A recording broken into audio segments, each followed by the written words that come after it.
What's up, manga heads? My name is Darfox, and I'm here with ARG Bombshell, and we are here to talk about Hayao Miyazaki's latest film, The Boy and the Heron. What is this place? This world is filled with the dead. I know it's a lie, but I have to see. I'm looking for someone. The Boy and the Heron is a movie about a young boy. He's 12 years old, I believe. His name is Mahito, and he's living during wartime. And in the beginning of the film, his family suffers some tragedy, and they move away. And then a lot of other stuff happens. I'm not sure how to give a synopsis for this film. This was a strange situation where most people know that when the film was released in Japan, there was zero promotional material released with it. There was no trailer. There was just a poster. That was the Heron, the titular Heron for the film. Everyone was supposed to go in blind. Yes, and that's kind of how I did it. I did see a couple of screenshots for the film, so that actually spoiled me into a couple of details that we will get into later on. Nothing major. This is honestly a movie. This is going to be the first controversial thing we see in this video review. The first. This movie was nothing special. It didn't need the secrecy, I think. I think that the reason why the Japanese production had the secrecy, it wasn't secrecy, it's just that they didn't feel like promoting it. You know, it's a Hayao Miyazaki film. You know people are going to watch it. So... I mean, that's definitely like a good marketing stunt too, to just create like a giant air of mystery about the return of Miyazaki. Yeah, and when I say the movie nothing special, I'm not trying to express it's a bad movie. I'm just expressing that it isn't a movie like The Matrix or one of those kind of famous movies that has a bait and switch and a surprise. It's kind of there's no big twist that happens. Yeah, in the movie. it's just a regular drama / fantasy, and I guess that's a big reveal. We're gonna talk vague details about the plot, and kind of how we thought about it, and then we're gonna have our spoiler talk. It is a fantasy film because it is a movie where the main character gets whisked away to another world, a whimsical world of monsters and stuff and birds that are jerks. So many birds. My favorite thing about this movie is that it's in my camp. Birds, the Ghibli movie. Yes, Birds, the movie Birds. It is in my camp. And my camp is that birds suck. Birds are jerks. I don't like birds at all. I mean, they're pretty jerks in this movie too. Exactly. Every single bird in this movie is a piece of shit. I think we're past the 30 seconds or whatever that we can't cuss.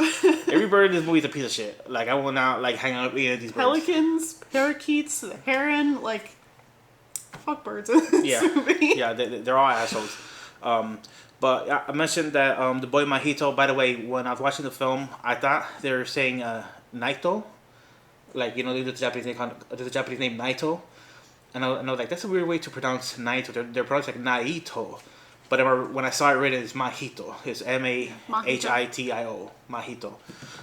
So I mentioned that Mahito's family has some tragedy. His mom dies in the very beginning in a hospital fire. First 2 minutes. Yes. That's not really a spoiler. It happens in the first 2 minutes. Yeah. Like I said, we're going to talk about the basics of the plot.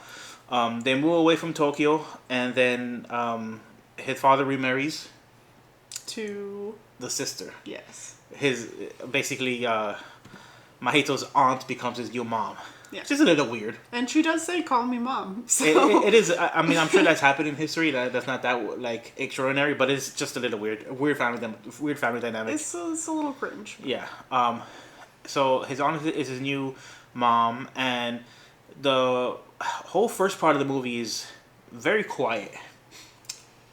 I want to call it contemplative, but it's not really even that contemplative. It's not contemplating much at all. I mean, I would say the whole first half of the movie is pretty quiet. Yeah, it's just Mahito chilling at home.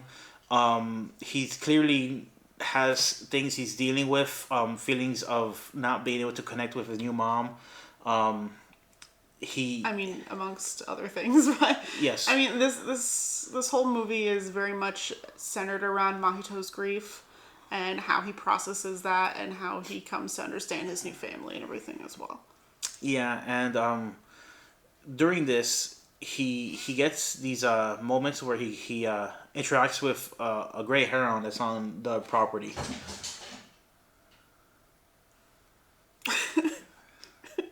Kitty alert! Kitty alert! She's never jumped up there before. Oh, Kitty, you're gonna knock something down. Was she trying to get to her food dish? Oh God, Leaf. Hey, do not jump over there. No.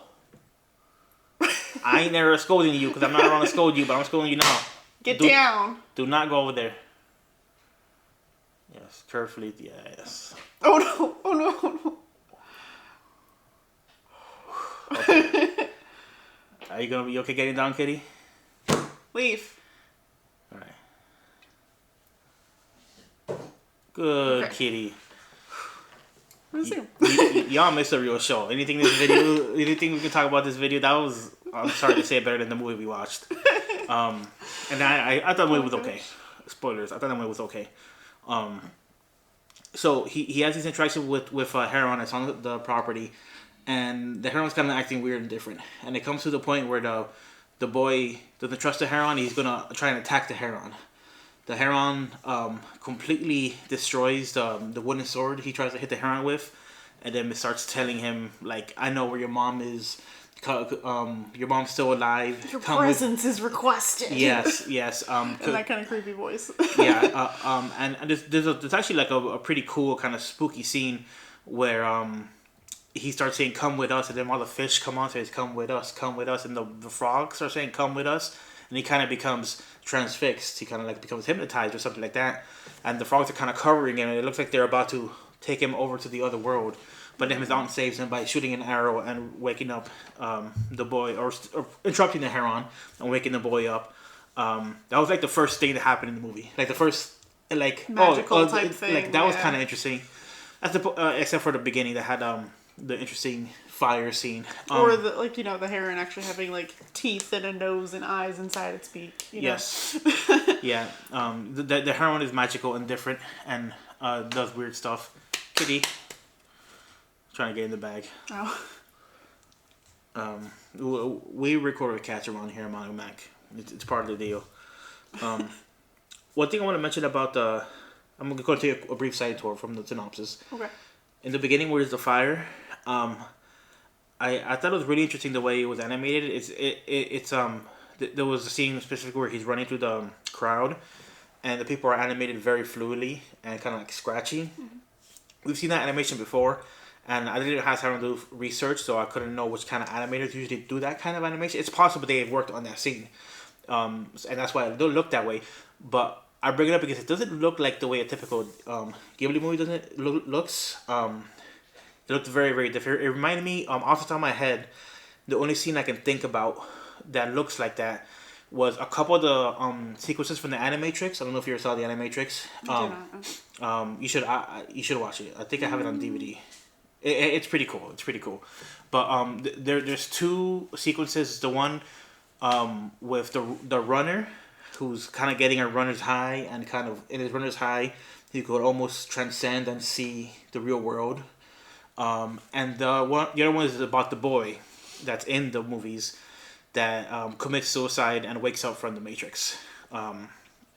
Those two shorts had that kind of really scratchy, kind of elongated art style, very sketchy, and the people are very elastic, and the fire sequence looked exactly like that, and it really stood out to me, so I'll just bring it up. I didn't do research before this video because we literally came from the movie theater. I did one pit stop, and then I came here, but I'll be curious to know if somebody else worked on that sequence that normally doesn't work on Ghibli movies. But yeah. Well, and I guess before we get to the spoilers, so typically I'm a sub watcher, but for this movie we went with the dub, and my husband decided to join us, and he was telling me before the movie started that this was Robert Pattinson's like first voyage into voice acting, mm-hmm.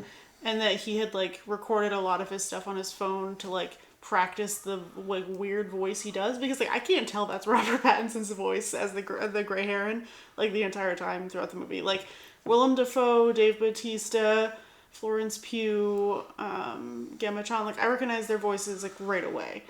Yes, I thought the dub was very good. I thought it did a really good job. I actually wasn't sure who Robert Pattinson was. I knew he was in the dub, so it was actually pretty fun to know that he was a Heron. Okay, I'm glad Yeah. you specified that you didn't know who he was, because for a second I thought you just meant like I don't know who Robert Pattinson is, and I'm like, what? Yeah, yeah, no. I know who he is.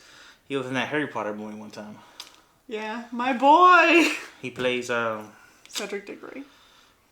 one of the Weasley brothers. No, it's from my house. Yeah. Yeah, it's a good dub. If you care about dubs, then you're eating pretty good with this one. I probably would have preferred to watch it sub, but it's just the way it shut down. That was the best option for us at the moment. But it is a good dub. All right, so we're almost in spoiler time because we've talked about all we can about the movie without just talking about some of the nitty gritty details. But before we jump in, I want to say that the movie's enjoyable. It's a very nice, pretty movie. I would call it middle of the pack. And I might, right now, we just baby choose. I might put it really far back in the pack of Hayao Miyazaki movies. I mean, I like some non-Hayao Miyazaki movies more than I like this movie, as far as all the Ghibli films. So I wouldn't call it disappointing because I didn't have much expectation for this film. I don't think it's a disgrace or anything. I don't think it's like, oh my god, he came out of retirement and ruined his perfect track record with The Boy in the Heart. It's nothing like that. It's just the movie was nice. I enjoyed watching it. I got to watch people I really enjoy watching films with. It was a pretty big group we went with. It was fun. But really, if you're like not a really hardcore Ghibli fan, yeah, I think it's honestly okay if you skip it. It's not that out there, I mean, as a not really hardcore Ghibli fan, I can say that I wish I skipped it. So it's good. I went to go see it more out of curiosity than anything. Sure. But that first half of the movie is just incredibly slow and boring. And of course, like any Ghibli movie, it has a lot of like picturesque painting style imagery. It's a very colorful movie. Phenomenal voice cast, like I said earlier. Actually, I forgot to say Mark Hamill. He's also in it.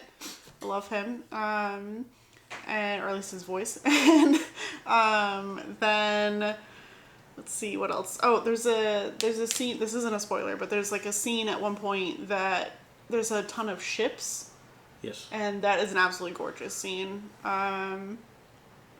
There is like a lot of interesting fantastical elements that we will talk about, but it's all just kind of like crammed in at the end and like rushed so much that you can't really take the time to enjoy it because you took so long to go through the boring beginning. There is another version of the plot that the script that it's shifted forward, that it could have been more in the magical world and less in the real world. I don't know if that would have made the movie better, but there is a lot in the real world. There is a lot leading up to the magical stuff. I would defend the movie, however, this film has all of like the animation detail and attention to detail to the characters' movements that all the Ghibli films have, or all the Hayao Miyazaki film has. There's in the beginning scene when the hospital is on fire and everybody's waking up. The way people are running up the stairs, the way they're scurrying about the house. You look like a feral animal just like running, bolting up the stairs. It has that attention to detail to people's actions and behaviors that you would expect. So this isn't a situation where they miss. Normally they hit and they missed. It's just, this has all the qualities, the good qualities of a Ghibli movie. There's just not much else to it besides the work ethic and just the beautiful animation. Another example is when he's leaving the house. He was gonna run out the house with his pajamas on, but he stops and he runs back inside and shows him put his pants on, his shirt on. That stuff really pads out the beginning of the movie. But at the same time, that is kind of part of what they're really, really good at, is showing the minutiae of these characters in their animation. But there's a lot of that stuff in this movie. Well, that's kind of a thing with like a lot of Ghibli movies, is there's a lot of kind of dead air moments where it's like you're spending half a minute at least just staring at somebody's sleeping face. Like, I don't need that filler time. Get me to the plot and the parts that I care about. Come on, old man, show us what's happening next. Yes. I don't care about your planes. I care a little bit about the planes. Not about planes in this movie. More boats. More of a boaty movie, this one. There's plain pieces in the movie. There's plain pieces, yes. And he will love, he's like, that piece of that plane, I love it. That's him. So beautiful. Christian Bale loved his plain pieces. So, yeah, so ARG Bombshell, to kind of put a finer point on it, you do like some Ghibli movies, but you're not like a really big fan of them. You didn't really grow up with them. No, so I didn't. Actually, the first Ghibli movie I watched was through like a Ghibli fest at a theater here in town. Yeah. And that wasn't until I was in like college, actually. And it was Porco Rosso, your favorite. Yes. So, but like a lot of Ghibli movies for me, I feel like they don't have the like typical closure or resolution that I would like enjoy from a movie. Some of them, yeah, some of them leave kind of traditional plot structure behind. Yeah. They don't always have like the traditional climax. Yeah.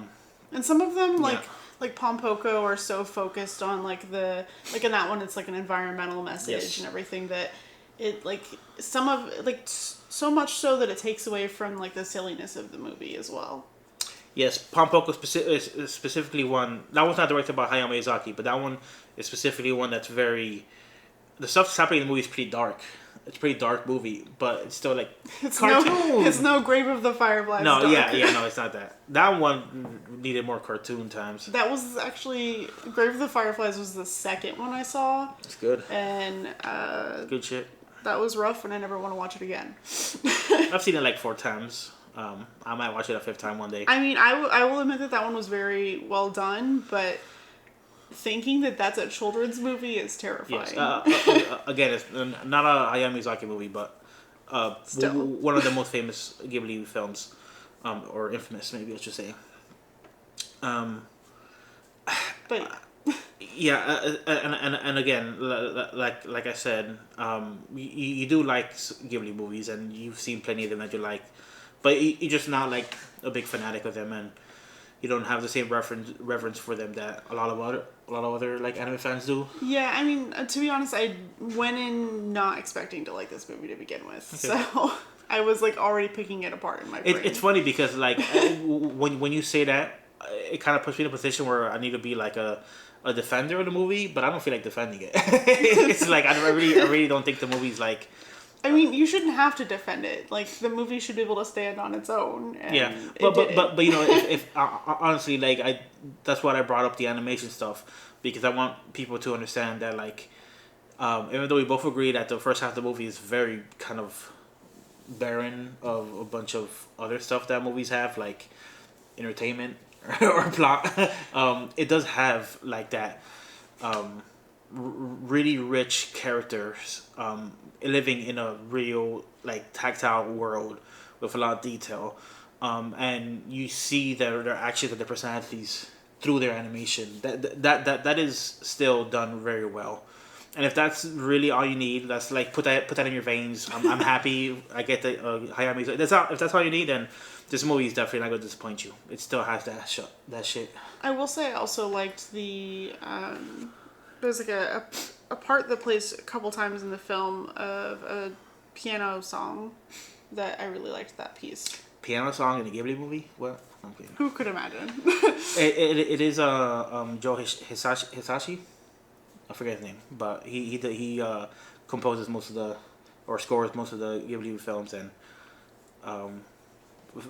fantastic music as you always. Nothing truly iconic like the Howl movie Castle theme is like super iconic. People love that song, but very well scored. Technically, this movie you don't really have much to complain about. It's technically very well done.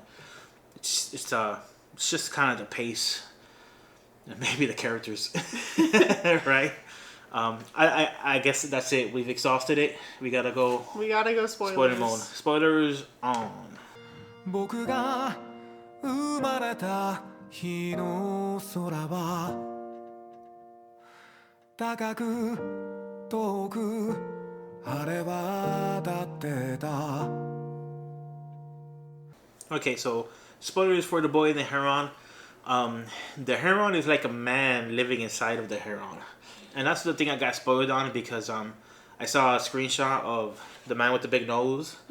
Um, I think I would not have known that was a nose when I was first watching this movie if I hadn't seen that screenshot, because the human face kind of starts pushing up through the beak. Yeah, like it's so sunken in, and then it just like comes out the more excited he gets. Yeah, so the nose starts peeking out. It kind of looks like it's like a membrane. And then at one point you see like an eye peek out. Yeah, so I would have probably been surprised to learn there was a man in there if I didn't know, because I didn't realize that was the nose. I thought that was just like weird mouth texture membrane because this is a weird mutant monster, but that's not the case. It's just a man inside the Heron.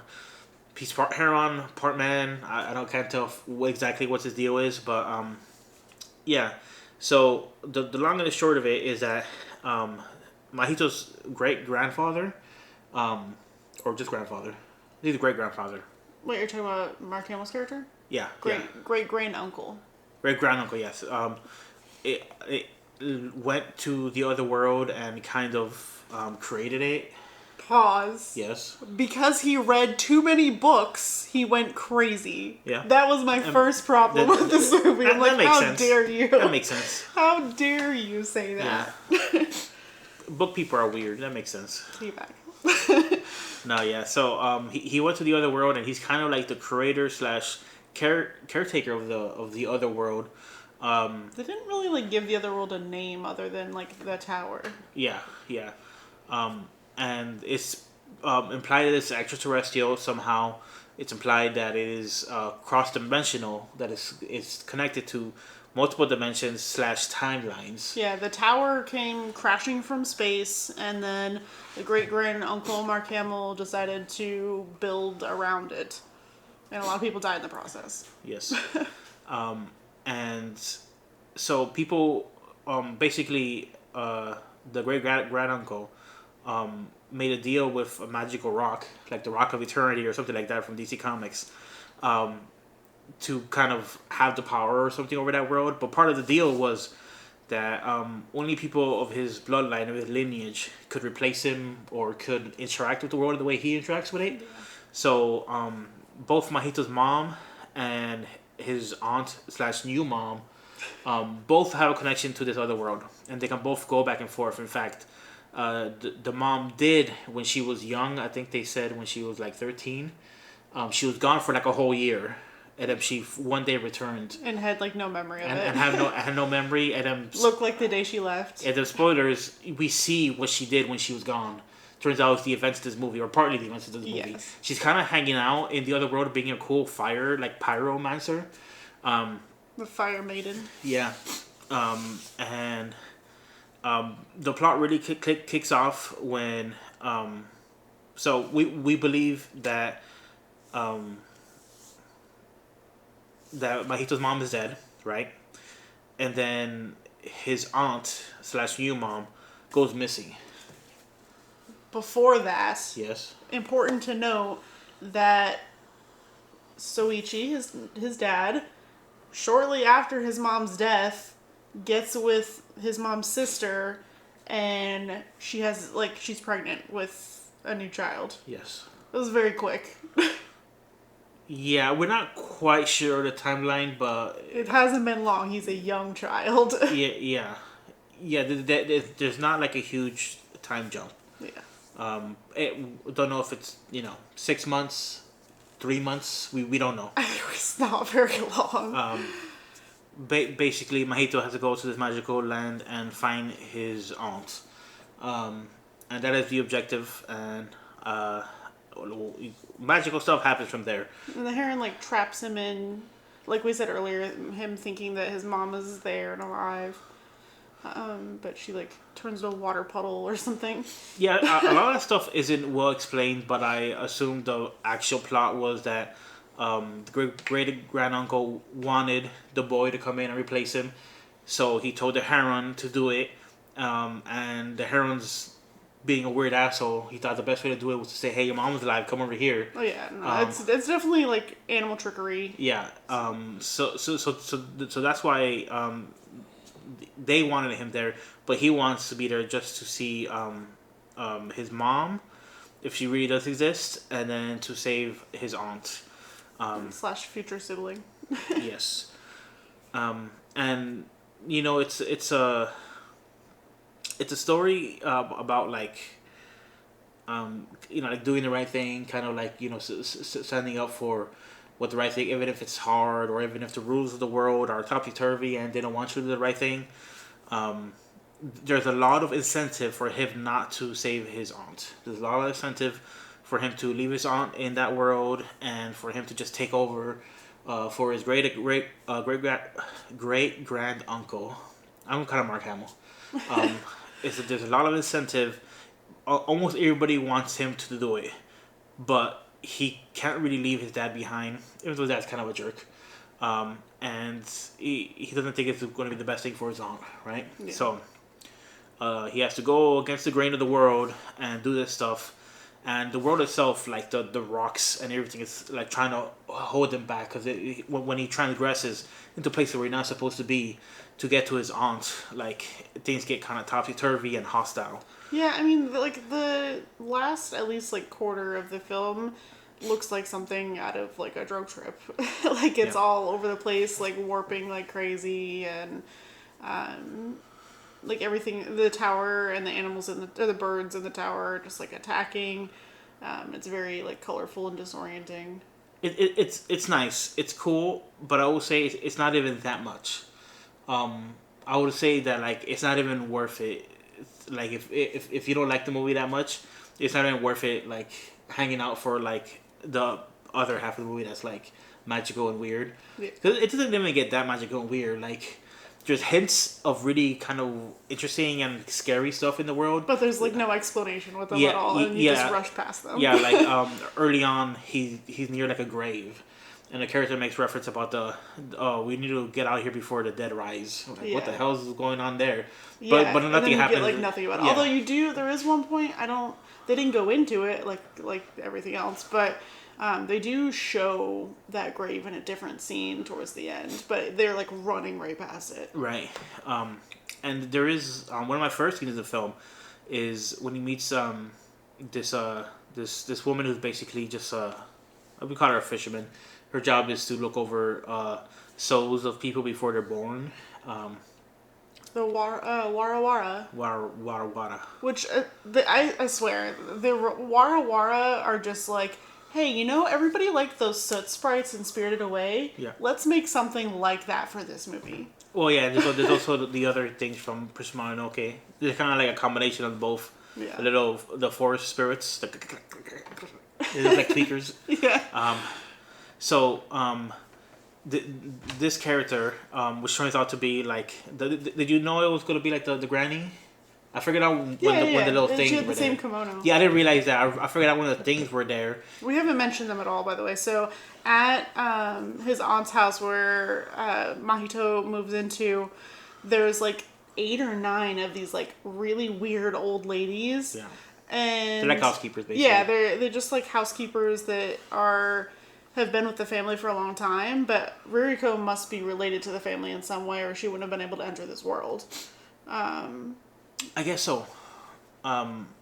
Is that explicit, or just that they can't get powers? It is actually no, because it's unclear. So at one point, one of them says that only members of the bloodline can like enter the tower, but at the same time, when the Heron is leading Mahito into the tunnel below the tower, she says like, "Oh, I can't see him or hear him or whatever because I'm not like part of the family." Oh, yeah. But then she still responds to him and like reacts to his seeing him once they're inside. So plot holes. Yeah, it's just kind of nebulous. I think the bloodline thing is more of how welcome they are there, and if they have the potential to replace Mark Hamill as like basically the god of the place. I don't know about welcome though, because they're like constantly trying to kill him. Yes. This fisherman lady, she's pretty cool. She's pretty badass. Voiced by Florence Pugh. Yeah, and what was her name? Ririko. Ririko. and she's Ooh, I just totally brain farted. Where was I going with this? There's something I want to mention. That she calls all gray herons liars, and everything they say is lies. Oh no, okay. So yeah, now so basically my favorite scene in the movie is after she catches the big fish. She's taking the fish to get gutted and sold or distributed to all these souls that they don't explain it. But she says they can't kill anybody. So I don't know if they're punished to have a life of neutrality or something like that, or if they're just intangible, even though they have clothes and they're grabbing stuff. But it's this scene of these kind of like dark silhouetted figures with white eyes, and there's hundreds of them, and they have like They look pretty creepy. yeah, they look creepy, but they're not a hostile force. They're kind of like a neutral force, which I kind of like that economy. And they all have like a plate or a pan that's ready to receive food, and they're just waiting for them to gut the fish and fillet the fish, and distribute this big ass fish to these hundreds of spirits. And it was very like semi creepy, but more just kind of like interesting, and it felt like as you're watching the scene, you're learning about the world. I feel like that was the peak, and that was pretty early on in the Otherworld stuff. But that was the peak of the Otherworld stuff, where it felt like that world had its own kind of like almost like ecosystem, its own rules. That was the same part where we were seeing all the large ships in the background too on the river, Yes. and she's like, "These are all phantoms; they're not real, or they can't harm you or at all." I think it was implied, or maybe I'm just taking it from Porco Rosso, that they were dead as well.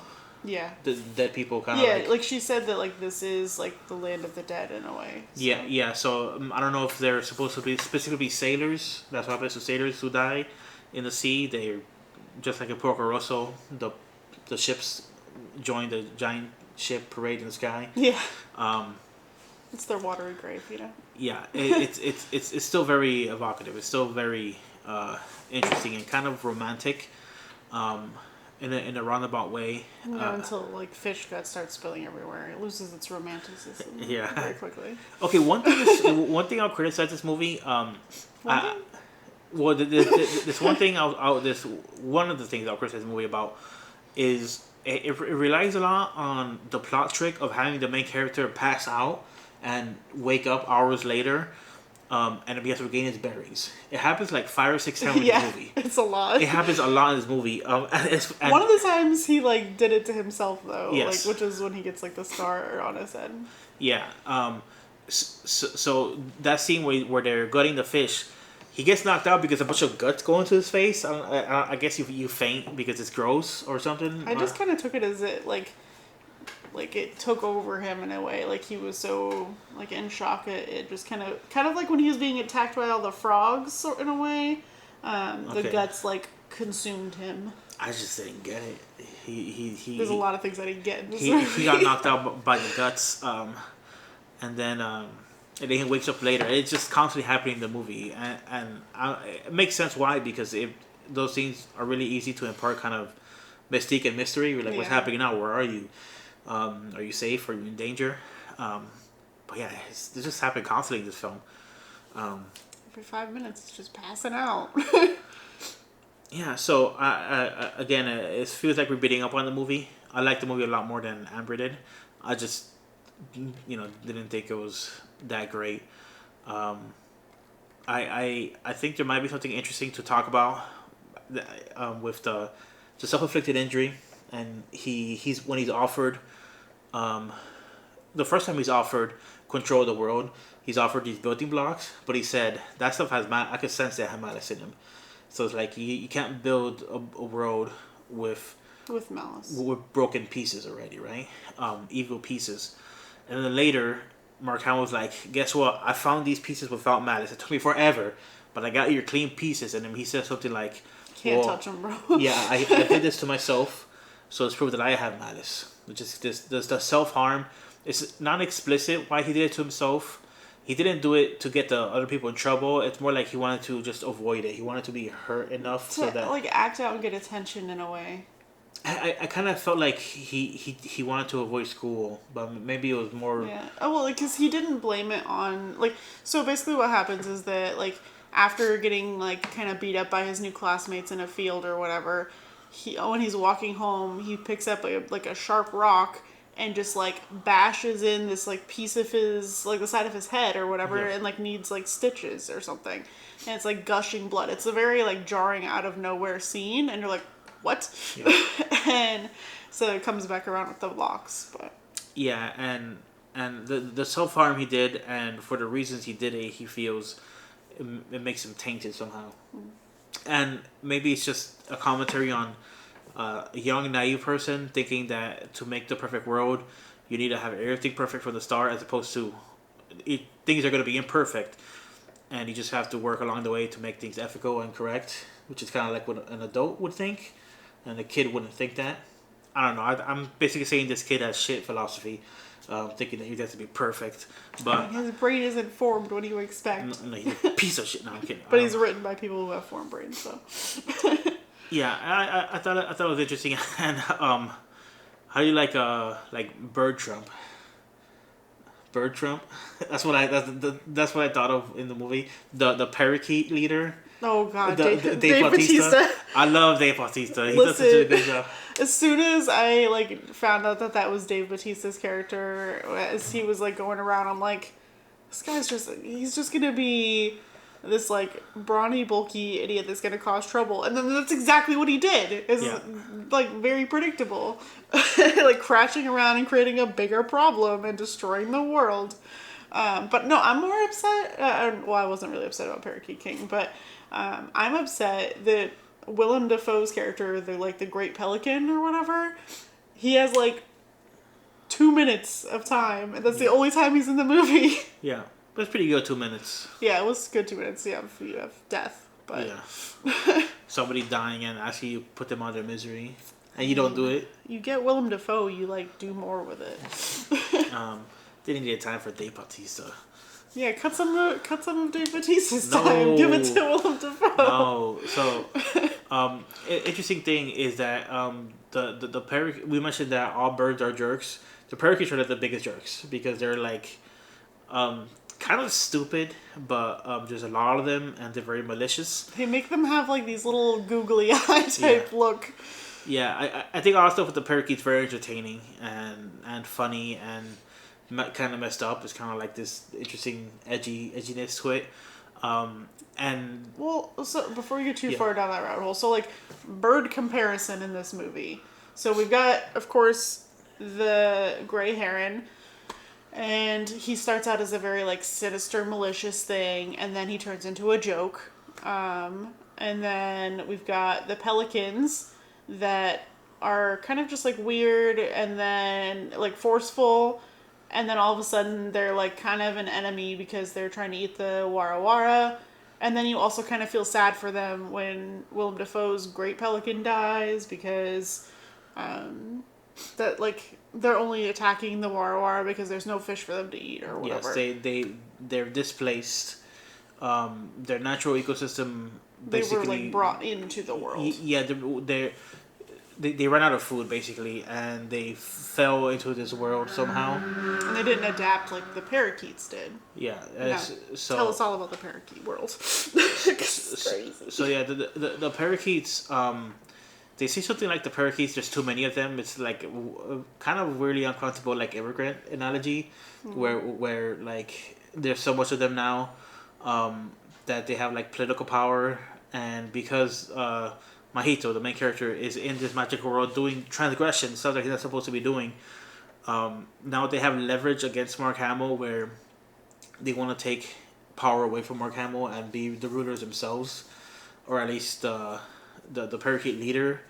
I thought that stuff was pretty funny, and the way he acted and stuff.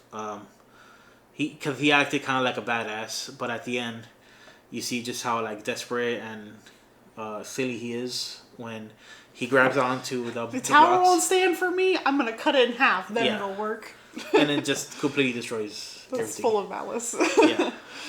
Completely destroys the world. Then the world literally starts falling apart, and you're running away from it at the end as it's breaking apart. one of the things that you just mentioned, though, the transgressions that Mahito does throughout the movie, like, one of them is going into the delivery room for Natsuko. Yeah. And that whole thing was very strange to me.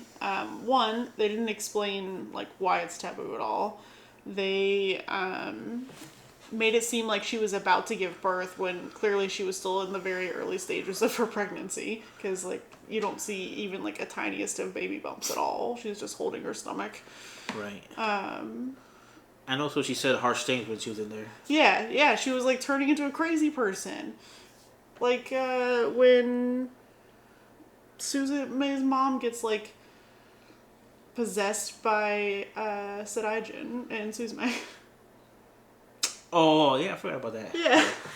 Yeah, it does. Not mom, aunt. Yeah, it does seem like one of those situations, but nothing comes of it, or like there's no possession involved. It was just the aunt said like "I hate you" to Mahito, which is Not true.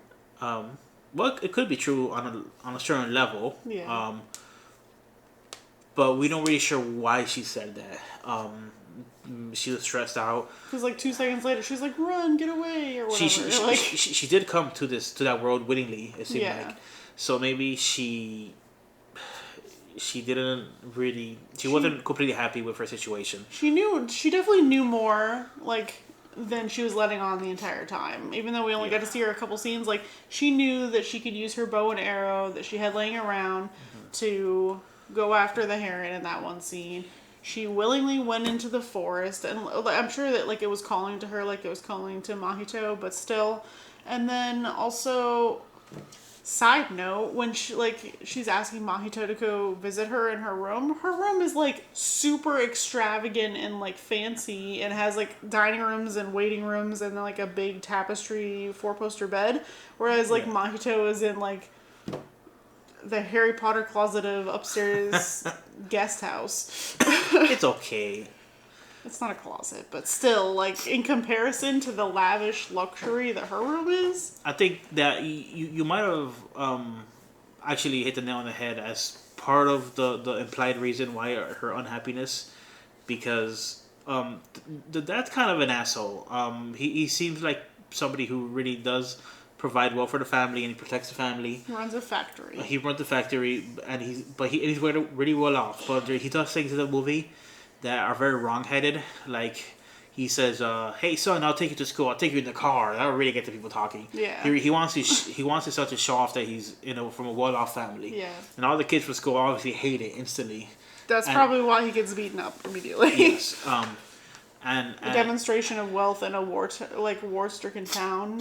Yeah, and he has he has a nice uniform, and all the kids are just wearing like a t-shirt, you know, right? Because they don't have the money for uniforms and stuff like that. Which actually, I don't think that reminds me. I don't think we mentioned it all. This is like a World War II movie as well. So.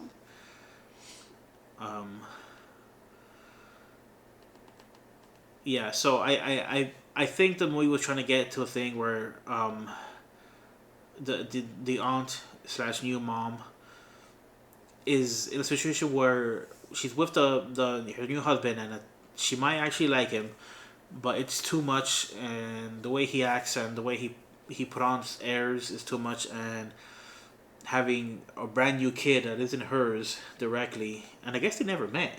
They must not have been that close. She said at one point, "I saw you once when you were a baby." Yeah, so it's not like she was close part of the family. It really feels like just a brand new woman into your life, a brand new kid into your life. And it was just too much. So I think that's what she was getting at, the I hate you part, when she snaps at the kid. Yeah, because it's such a disruption to her daily life. Yeah, it's a rough situation she was in. Even though it seemed like she was handling everything with a lot of grace, just part of her was not handling it well. I mean, he also was, like, kind of a shit of a kid, like, going around stealing cigarettes and, like, other shit, harming himself, like... Yeah, I guess you could say the movie is about people feeling stuff and not expressing stuff. a lot of very much closed off emotions and actions. Yeah. And then more stuff comes to light in the magical world. But yeah, I honestly don't. We've kind of mentioned how the movie ends, and we mentioned some of our favorite parts. But there's not much else to mention unless we go just really like plot detail. We really don't need to. No, I do think it's kind of amusing that like several points throughout the movie where the birds like get into the real world, all the characters get like covered in bird shit, and then in one scene like it's magically gone, and then it's back again in the next scene. But like none of them care at all. They're just like hugging and like happy or whatever. No, yeah, it Even is the dad. it is a funny detail when because there's a couple of scenes where when they're at the doorway from the magical world to our world, and they're getting chased by characters. So they bust through and the characters come through, and then the magical parakeets turn into regular parakeets when they come into our world. Very well animated. Like there's like a dozen like parakeet goons coming in, and then they kind of turn into small parakeets. And yeah, I think it's a really good, funny detail that they just shit themselves all over the place. Yeah. And the characters get covered in shit. And I think that's one of the funniest bits in the movie. People really enjoy. I mean, I didn't laugh because I have a highbrow humor, but people really enjoyed that the dad got covered in shit, and he was like, "Oh no, my son!" He thought his son got turned into a parakeet or something. Yeah, the also actually this kind of reminded me in a way, but they didn't really quite explain how they got to the point of Mahito's mother actually like saying like, "Oh, I'm glad I have a son like you" or whatever at one point, because like throughout the movie, like we all know that's clearly his mom. Yeah. But they don't say it. Like when they're first talking in her cottage and they're like eating jam or whatever, typical Ghibli food moment. She's like, "Oh, well, that's my sister. That's like your aunt or your new mom or whatever. But I don't have any kids," because she's still like a kid herself or whatever at that point. And he just kind of like rolls with it. And then like later at the last scene that you see her when they're going back to their own world, she's like, "I'm glad that I have a son like you." And he's like, "Thanks, Mom." And then turns around, "Let's go, Mom," to like his other mom. And I'm just like, what? Yeah. First time they like say that she's his mom is when the movie's ending. I think the either something happened between her and Mark Hamill where Mark Hamill made it explicit, or we're supposed to believe that they kind of knew like we knew, but they didn't know how to talk about it. I agree that I feel like that's a very typical like Hayao Miyazaki kind of thing where they don't figure it out. Yeah, they don't always connect the dots so explicitly like that because it isn't that necessary. But I mean, this is technically a kids movie, so I feel Yeah. like they should connect those dots. It's a pretty boring kid movie. I mean, have you watched kids stuff lately? Oh. But yeah, I mean, I think that's most of the thoughts on the movie. I'm still upset about the too many books drive you crazy, but This movie was just keeping it real with books, keeping it real with birds, showing the bird conspiracy. All birds are assholes. do you have ghost galleons when you die? Yeah. I mean, that's pretty sick. I look forward to that. Yeah, I guess I'll say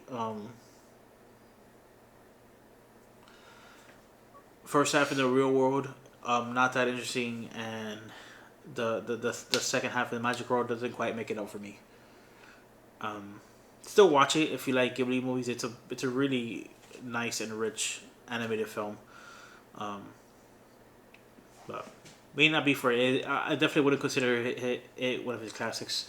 I haven't heard a lot of negative things about this movie, but then again, I've avoided a lot of talk about it. I did look at Letterboxd on the drive back, and it is currently sitting at 4 out of 5 stars, and I think that's entirely too high. Yeah, yeah, I haven't heard anything negative about the movie. I think people are going and watching. They're like, hey, it's a good one of those. I think it's just because it is a Ghibli movie, people will go see it. And Oh, yeah, they'll be that- like, "Oh, it's so great because it's a Ghibli movie," even if it's not actually great. Yeah, I don't know. Cause like I said, I don't think the movie's bad. It's just okay. But yeah, I don't think we need to belabor the topic anymore. Beat the dead horse. Yeah. We're gonna come on spoilers. Yes. Spoilers. We're back. We're back from the spoiler zone, and we're gonna pretty much wrap it up and end the video in just a few seconds. But I will say, check it out for yourself. Make up your own mind. I think the quality of the filmmaking is high enough that you could waste your time on it, even if like you end up not liking it. You saw something technically very well done, and of course, this may in fact be Hayao Miyazaki's last film. I know that he's gonna come back out of retirement. I know he's gonna want to make a new one, and this is gonna sound macabre, but he's not gonna be around forever. I don't know if he actually has enough fuel in the tank. Yes. So this may in fact be the last Hayao Miyazaki film, and it's nice overall, in my opinion. I think it's okay. So just because I didn't like it doesn't mean you won't. So yeah, if you like Ghibli movies, do give it a chance. If you aren't a big fan of most of the other Ghibli movies, maybe pass or at least wait till it's free. Skip it. If you don't really care about animation from a technical aspect or Ghibli moods, it does have Ghibli moods. If you don't care about the stuff, just go watch a kung fu movie or go rewatch another movie you really like. That's okay. It's always okay to rewatch what you like. But yeah, that's the end, and like Heron say,